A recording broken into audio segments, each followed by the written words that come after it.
In this video, we're going to be looking at a text that tells us a lot about early printing and about the personalization of texts. So this is a copy of the Nuremberg Chronicle, and this book is a history of the world. And as you can tell, it's huge, it's very large, it's very ornate. The book has these massive clasps, a decorated cover, and as she puts her hand in the book, you can kind of get a sense of the size. This is a coffee table book. And it's one of the most technologically advanced and impressive examples of early printing. It was printed in 1493, so pretty early on, and came out right after Columbus's journey. And it is known for the quality of the print and for the quality of its pictures. This is the frontispiece that lets you know that this is the index to the Book of Chronicles. And this is the index itself. You can see that they have marked in some of the big capital letters, not doing anything super exciting with their capitals.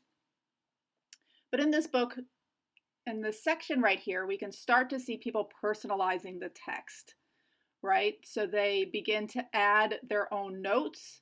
Here we see a number of things that are called manacles, which we'll see in a couple of texts, which are kind of like little hands pointing to certain areas of the book that this person is interested in. This helps us know how these books were used, what someone was interested in. So it tells us more than just the text itself can tell us. And so they are things that are greatly valued by historians. We get an even more involved one here, where they're actually underlining things and crossing out letters that they disagree with. And then, focusing up to one of the manacles here, the little hands with 1 and 2 points. So this really just shows someone deeply involved in this text and really thinking about what it means and how they're going to use it. And so this is a kind of extra bonus that you wouldn't see if you just got a transcribed modern copy. Here's where someone erased something. They scratched off the ink from the paper. So it does get a sense of a person's engagement with this text, right? Which is one of the special things about looking at kind of original texts like this.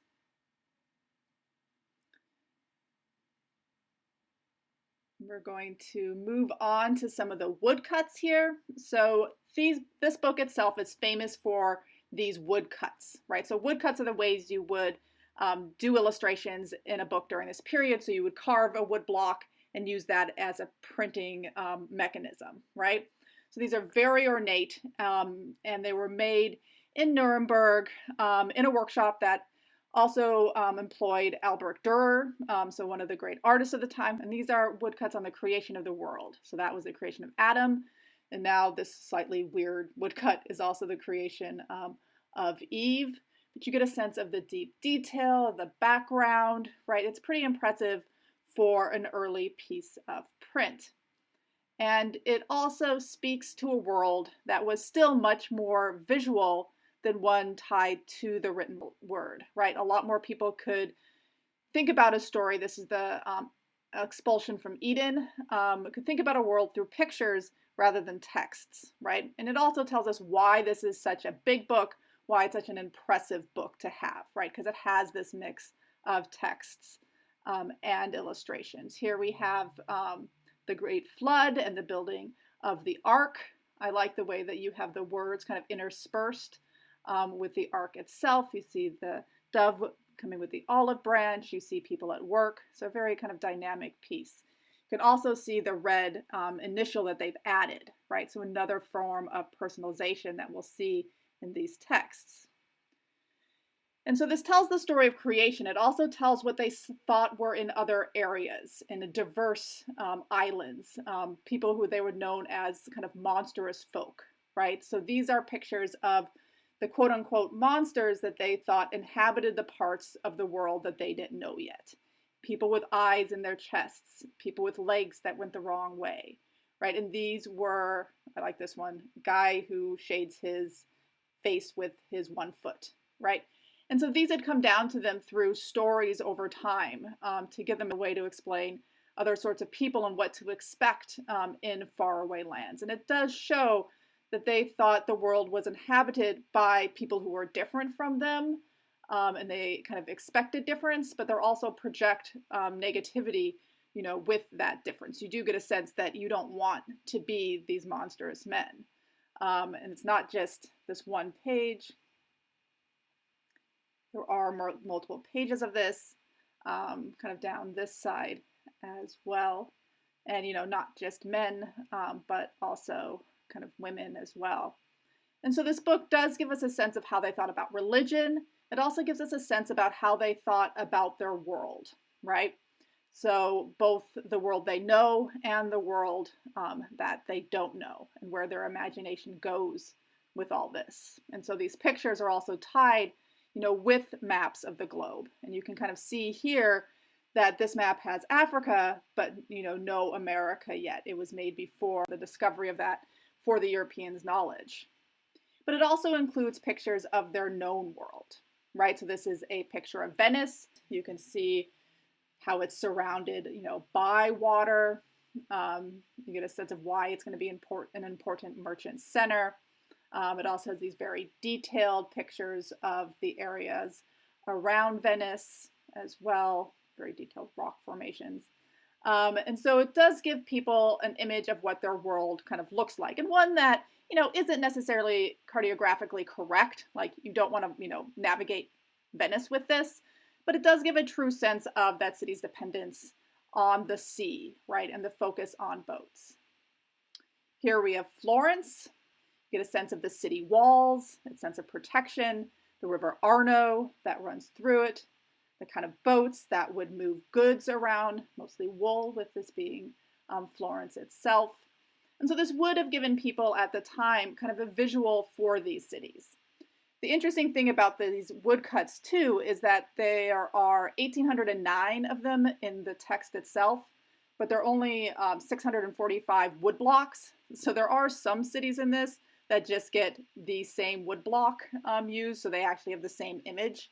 And they use those especially for cities that they don't know much about. The ones of Florence and Venice are, as accurate as you need in a book like this. This is Nuremberg, the center of the print trade. It's where this book was made, which is why it's known as the Nuremberg Chronicle. You also get a sense of these city walls again, and the sense of protection around that gate, and people moving in and out of the city as well. So it does get a pretty broad view of what goes on here. I also like that this is the only one that gets 2 full pages where the book was made. So you can see the multiple other kinds of wood blocks telling the history of the world. You also have other maps towards the end here as well. So this book is both about history, about stories, and it's about place, right? So it is an interesting book to think about as we kind of switch from the Renaissance to westward expansion as well. But to go back to the importance of looking at the actual text itself in its contemporary form, a book from 1493. If we do turn to the next page at the end here, we'll see where people have just drawn illustrations, right? This one in 1553, so, almost 100 years after the book was first printed. So you do get a sense of people interacting with this text, over time too, and it really personalizes the readers in a way, right? You get a sense that someone else besides you have touched this and used it. So now we're going to look and see why you need to look at 2 copies of a book like this, because these books were made to be personalized. And so the one that we've been looking at is one that hasn't had much personalization. We saw a few kind of red capital letters, but a lot of copies of this are colored and illustrated. So you would hire someone to come in and add kind of color and life to your book. So we can see by looking at these 2 different copies, we're lucky that our library has 2, to see how people dealt with this new form of print and how they made that printing and their books their own, right? So you'd usually buy these books unbound, and you would bind them yourself. You would hire someone to color them for you, or not, as your druthers may be. But it does show how important these books were people and how they could make them their own in many fashions. And so by looking at the original, we get a sense of the size of these books, but we also get a sense of how people use them and personalize them. Even the covers themselves are different and show their individuality.